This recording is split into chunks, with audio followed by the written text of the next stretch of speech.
They just want to walk, and they're catching the bus. And when they realize they can go from a walker to a rollator so they can take a seat while they're catching the bus, now it allows them a better quality of life. I'm one that believes strongly that if I can help to give a better quality of life in a house, I can give a better quality of life in the community. I'm a strong believer in that. How does it all work? There's an application process. Our application process, we do have what we call a poverty guideline. I will say it is 200% over the national poverty guideline, so it's very liberal. The application process asks some general information. It also asks for the current medical condition of the person. If that person is not able to fill that application out themselves, they can have someone fill it out as an advocate. And so it's going to ask them about their income. I'm not looking for documentation. It is in good faith, I believe, that you're asking that. Why? Because when the phone rings for the Free Foundation, I can promise you we're the last resort. When it comes to the place where free gets a call, people are at a place, if I can't get it for free, I am just not going to have it. And so once the application is complete, it will also require that they have a doctor's note from a doctor or a therapist. Or if I know the home health care worker, I will take it from the home health care worker. Why is that? I just met too many home health care workers, and they're like, Sherry, I am able to give my clients a bath in the shower, but their loved ones just won't buy a shower chair for them. If me and my client fill out the paperwork and I write out the paperwork, well, because I know you're in the house and you are aware of their health condition, I will work like that. And another reason why I need a doctor's prescription or an order from a therapist, and if it's power equipment, I'm also going to ask for what's called a letter of medical necessity. Because there are still people out here running scams. There are still people out here, if they can get a high-priced scooter for free, they would get it and sell it on Craigslist. So we still have to be very discerning, even when we give things out free, because I want to give it to those who have a need for it. I wanted to share this with you. I was thinking about this on the way here, and I think that one of the things that cripples people when it comes to lack of mobility or lack of endurance to be able to get to one place to another, there's something that's greater than the physical part that they're challenged with. And I think one of the biggest challenges is fear. I talked to a lady and she said to me, there are places I want to go, but I will not go. Not because I'm worried about if I can physically get there, but I have a fear of falling. I have a fear of getting to a place and there are a lot of steps, and those steps are going to take me out. And she had me to understand that when someone said, come on, let's go this place, and I realized I would never stop to think, well, I wonder how many steps are there. Well, I wonder how far the car is going to be. And am I right? We have to think about these things. I wonder how far the car is going to be from where I get to sit. I wonder if there's going to be enough seats, or am I going to end up having to stand up and I can't stand that long. And so because she had me to understand that all of these things are a consideration for her, that's why I see that the Free Foundation is a great resource for people, whatever their mobility issues are. Even if it's the fact that I may have to go somewhere and I need to sit and it may not be enough seats. You know, there are canes that open up with 3 prongs and have a little seat right there. You know, and then if you already have a piece of mobility equipment, your insurance company is not going to help you get another piece. So I'm glad that we're that link in the middle. What is so wonderful about the Free Foundation is it is truly the community having what the community needs. And we just happen to be that link them together. We just happen to be that link.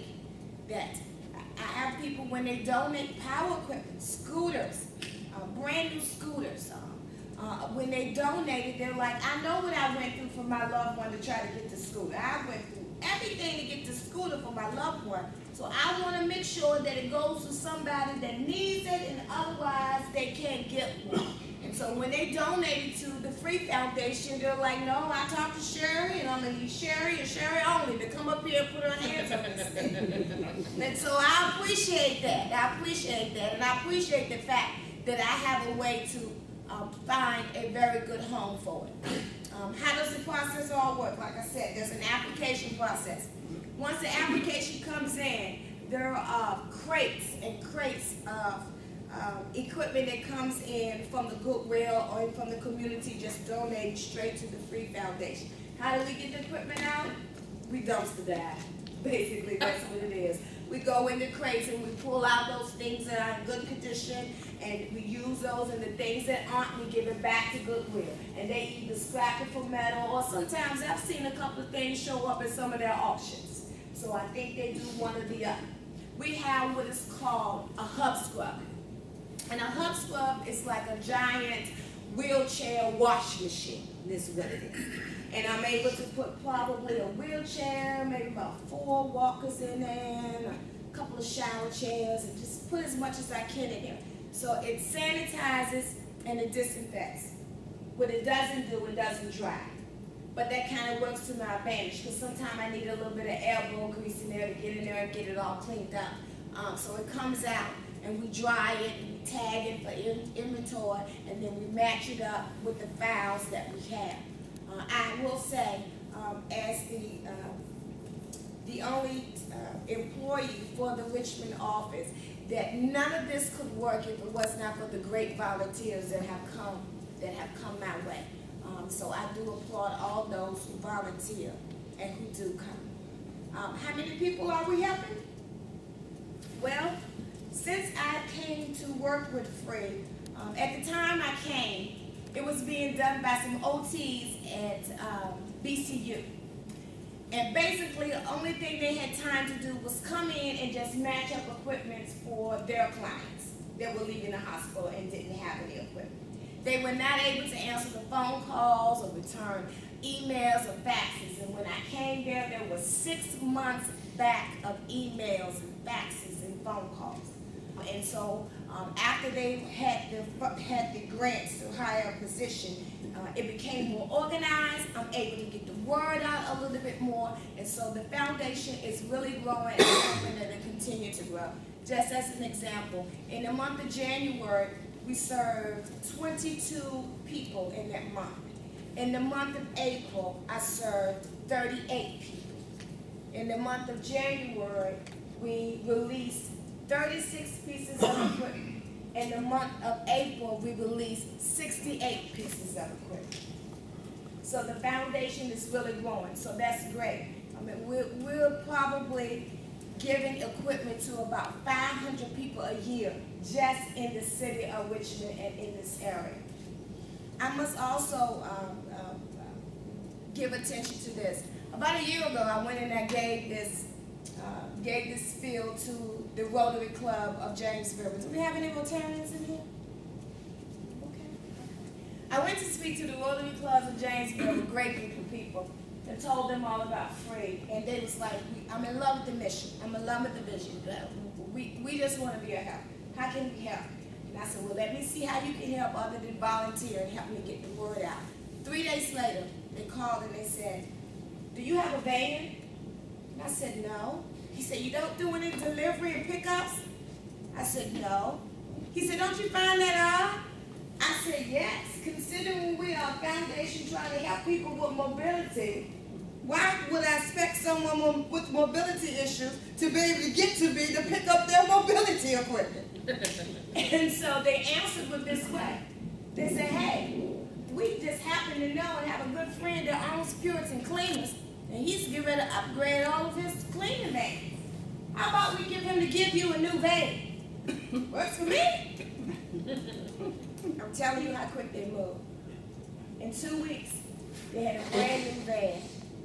Not a brand new van. They had a van, and they donated it to the Free Foundation because they so much caught the vision of what we were doing for the community. Before then, I didn't have a way to get equipment to people who needed mobility equipment.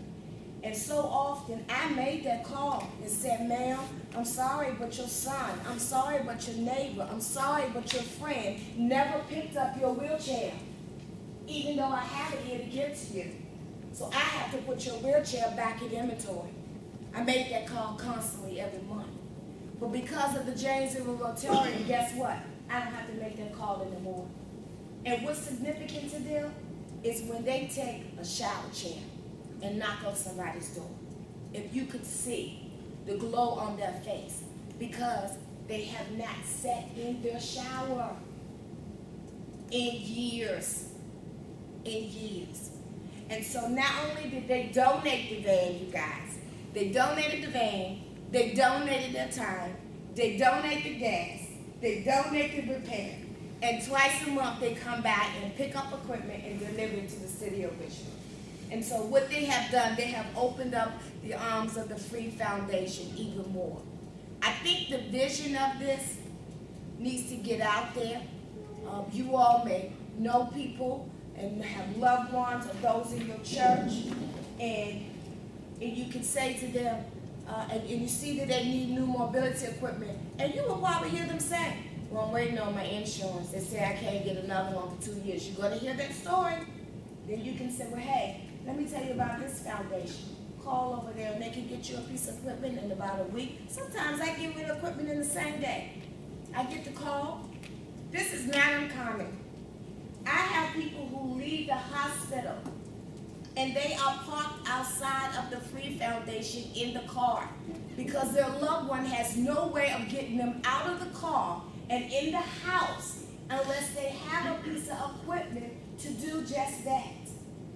And so Free Foundation, not only is a hidden jewel, but I think it's an essential link to the community in Richmond. And so I definitely am glad to be able to share it with you in case you have any needs. But not only that, because I know that you are a mouthpiece and because you have a way to extend yourself to many other people. Spread the word about this foundation. Spread the word to other home health care workers who have a need for medical equipment that they can purchase for their clients. Spread the word that we are there. I tell people, don't assume there's a no with me. At least call. At least call and say, Sherry, do you have? And let me be the one to give you a no.